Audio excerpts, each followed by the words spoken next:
नमस्कार मित्रों, जय माता दी। स्वागत है आप सभी का हमारे YouTube चैनल में।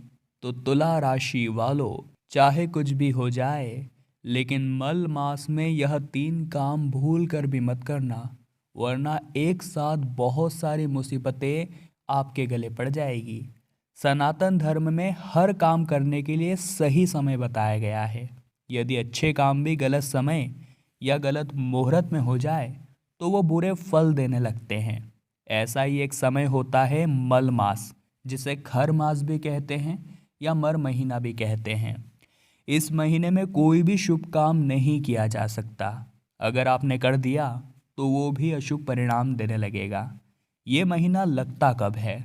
जब सूर्य धनु राशि में प्रवेश करते हैं, खास तौर पर दिसंबर के महीने में। चूंकि सूर्य हर राशि में एक महीने रहते हैं, इसलिए धनु में रहने के दौरान हमें सारे शुभ काम बंद कर देने चाहिए। जब 14 जनवरी के दिन सूर्य मकर राशि में प्रवेश करते हैं तो मकर संक्रांति लगती है और इस मल मास का अंत हो जाता है। लेकिन 16 दिसंबर से 14 जनवरी तक जो मल मास की तिथि है, मल मास का समय है, आपको कौन से काम नहीं करने हैं, इस बारे में आपको विस्तार से बताएंगे आज की इसी वीडियो में। तो दिल थाम कर बैठिए। आपको भी ऐसी बातें पता नहीं होगी, ऐसी ऐसी बातें हम आज की वीडियो में बताएंगे। लेकिन सबसे पहले माता रानी के सच्चे भक्त अभी के भी वीडियो को लाइक करें और कमेंट बॉक्स में आप जय माता दी जरूर लिखें। आपके सारे बिगड़े काम बन जाएंगे। तो सबसे पहले तो हमारे बड़े बुजुर्गों से हम सुनते आए हैं कि जैसे ही मल मास शुरू होता है, शादी, सगाई, विवाह नहीं किए जाते। हम भी देख रहे हैं पिछले 16 दिसंबर से सारे शादी ब्याह बंद हो चुके हैं। अगर आपने मल मास के दौरान शादी करी, सगाई करी, तो दूल्हा दुल्हन के जीवन में मुश्किलें आती हैं। उनका रिश्ता ज़्यादा दिनों तक टिक नहीं पाता। उनके रिश्तों में कभी मजबूती नहीं रहती।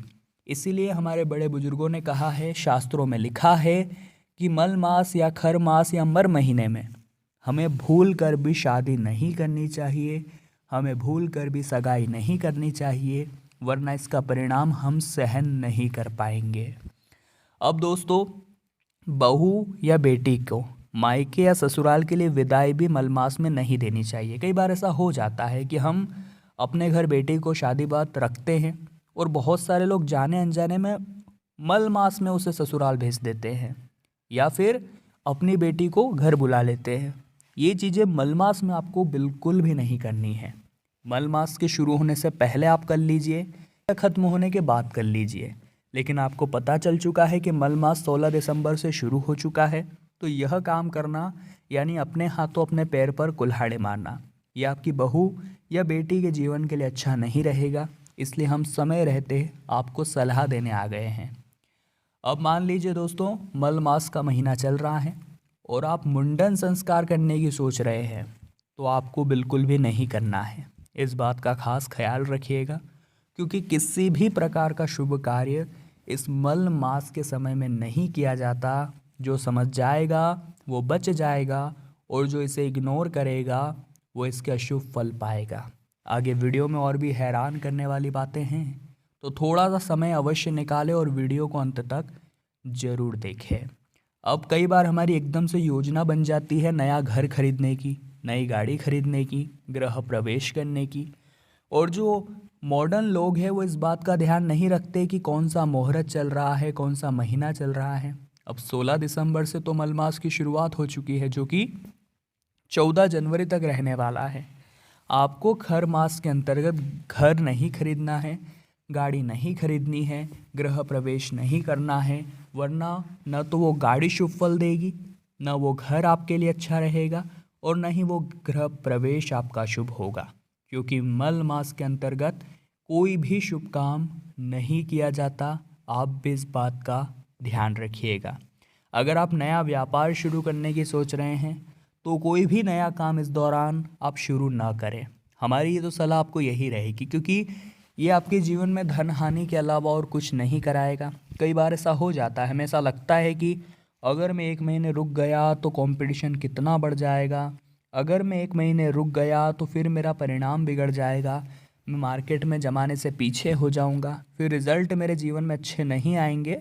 ऐसे विचार हमारे और आपके मन में आने लगते हैं। इसीलिए दोस्तों हमारी तो राय यही रहेगी कि अगर शास्त्रों की योजना के अनुसार चलेंगे तो बाद में भी लाभ हो जाएगा, लेकिन शास्त्रों की अवहेलना करेंगे तो लाभ भी हानि में बदल जाएगा।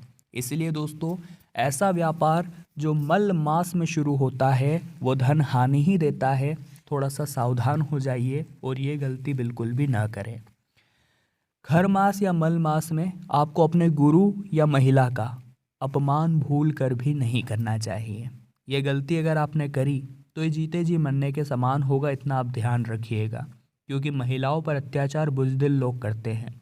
जो अपने घर की महिलाओं का सम्मान नहीं करते उनके घर में कभी भी माता का प्रवेश नहीं होता। जो अपने गुरु का ही अपमान कर देता है, सोचिए वो जीवन के कर्मपथ पर कैसे चलेगा। इसी के साथ हमें मल मास के अंतर्गत गाय को कष्ट बिल्कुल भी नहीं देना है। गाय जो है वो समुद्र मंथन के अंदर से निकली है और हम उसे गौ माता कहते हैं। अगर आप उन्हें कष्ट देंगे तो यह चीज़ आपकी ज़िंदगी में बहुत बड़ा संकट लेकर आ सकती है। इसी के साथ दोस्तों अब एक बेहतरीन और गंभीर जानकारी दे रहे हैं। मल मास के अंतर्गत आपको लहसुन, प्याज, शराब और नॉनवेज से दूरी बनाकर रखनी है, इतना आप ध्यान रखिएगा, वरना ये आपके स्वास्थ्य के लिए अच्छा नहीं होता। आपके स्वास्थ्य पर ये उल्टा प्रभाव डालने लगता है। अब सवाल ये उठता है कि मल मास में ऐसे कौन से काम हैं जो हमें लाभ देंगे। लाभ प्राप्त आपको अगर करना है तो आपको मल मास के अंतर्गत एक तो सूर्य देव की और दूसरा भगवान विष्णु की पूजा करनी होगी।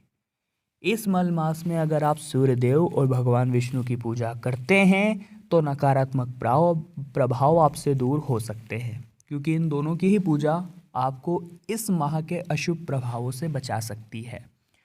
तो किस तरह से पूजा करनी है? रोजाना आदित्य हृदय स्तोत्र का पाठ करना है और विष्णु सहस्त्र नाम का पाठ करना है। रोजाना नहीं कर सकते तो एक नियम बना लीजिए, एक दिन बना लीजिए कि मुझे इस महीने के अंतर्गत इस वार को करना है। खर मास में सूर्य के साथ साथ भगवान विष्णु की अगर आप पूजा करते हैं तो अशुभ फल शुभ में बदल जाते हैं। फिर भी वो काम तो आपको नहीं करने हैं जो हमने आपको बताए हैं। आप इनकी पूजा करके अपने घर में सुख समृद्धि बढ़ा सकते हैं। इसी के साथ जो आपके घर में तुलसी का पौधा होता है उसके भी अपने कई अभिन्न लाभ होते हैं। तुलसी को भी साक्षात माता लक्ष्मी का प्रतीक माना जाता है। तो अगर आप भी तुलसी के पौधे की पूजा मल मास के अंतर्गत करेंगे, शाम के समय तुलसी के समक्ष तुलसी के आगे एक देसी घी का दीपक जलाएंगे तो आपको भी बहुत अच्छा और बहुत बड़ा फ़ायदा होगा। अब दोस्तों आप सभी लोगों ने पीपल का वृक्ष तो देखा ही होगा। शास्त्रों में और विज्ञान में भी पीपल के वृक्ष का जो महत्व बताया है वो सामान्य से कुछ हटकर है। अगर आपने भी पीपल के महत्व के बारे में सुना है तो आप जानते हैं कि उसके अंदर 33 कोटि देवी देवता, भगवान विष्णु और साक्षात दोस्तों माता लक्ष्मी का निवास होता है। अगर हम भी पीपल के पेड़ में मल मास के अंतर्गत जल चढ़ाते हैं, पीपल के पेड़ के नीचे दीप जलाते हैं और रोज़ाना आकर के ये काम अगर आप करते हैं या हफ्ते में 1-2 दिन भी करते हैं तो बहुत अच्छा फल आपको मिलने लगेगा। क्योंकि पीपल के पेड़ में जो भी इंसान पूजा करता है उसे लाभ मिलता है। लेकिन दोस्तों पीपल में देवी और असुरी दोनों ही शक्तियाँ निवास करती है। जो पीपल का नीचे का तना होता है हमें उसे देखकर पूजा करनी है। अगर आप ऊपरी भाग देखेंगे तो ऊपरी भाग में असुरी शक्तियाँ निवास करती है, तो हमें उनसे पंगा नहीं लेना है। हमें देवों को प्रसन्न करना है, जिसके लिए आप तने को देख करके जल चढ़ाइए, दीपक लगाइए, अपनी मनोकामना रखिए, परिक्रमा करिए, बहुत अच्छा लाभ आपको मिलेगा। इसी के साथ दोस्तों आपको भगवान विष्णु का केसर युक्त दूध से अभिषेक करना है। केसर युक्त दूध से जब आप अभिषेक करें तो एकदम सच्चा आपका मन होना चाहिए। आपके मन में किसी प्रकार की भावना नहीं होनी चाहिए कि मैं ये करूं या फिर मुझे उधर जाना है इधर जाना है। एक स्पेशल आप समय निकालें और भगवान का दिल से स्मरण करें। आपके जीवन में एक बहुत अच्छा लाभ होगा। आपके जीवन में आप बहुत सफलता के शिखर पर पहुंच जाएंगे। और इस मल मास के अंतर्गत आपको क्या काम करने हैं क्या नहीं करने हैं ये तो हम आपको बता ही चुके हैं। बस शर्त इतनी है कि आप उन्हें मानें, आप उन्हें समझें और पूरी तरह अपने जीवन पर लागू करें। तो तुला राशि वालों, आज की वीडियो में हमने बात की चाहे मर जाना, लेकिन मल मास में ये काम भूल कर भी मत करना। हम दिल से आशा यही करते हैं कि आपको वीडियो पसंद आई होगी। लाइक आप ज़रूर करेंगे, कमेंट बॉक्स में जय माता दी लिखेंगे और हमारे चैनल को सब्सक्राइब करके बेल आइकन को प्रेस कर लेंगे। अभी के लिए आप सभी को बहुत बहुत धन्यवाद।